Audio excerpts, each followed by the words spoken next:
এই তো অন্ধকার গো, যা তো। লাইট নাই, আলো নাই, লাইট না। আর লাইট না কেন নাই তা আল্লাহ জানে। কিছু নরক পাওয়া যেত সব জায়গাতে।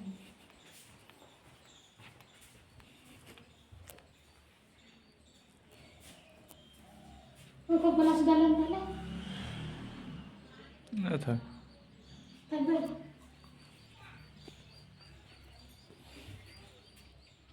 বারোটা তো ঘর নাই, আর সেটা লিখ না, বারোটা মধ্যে দিয়ে না।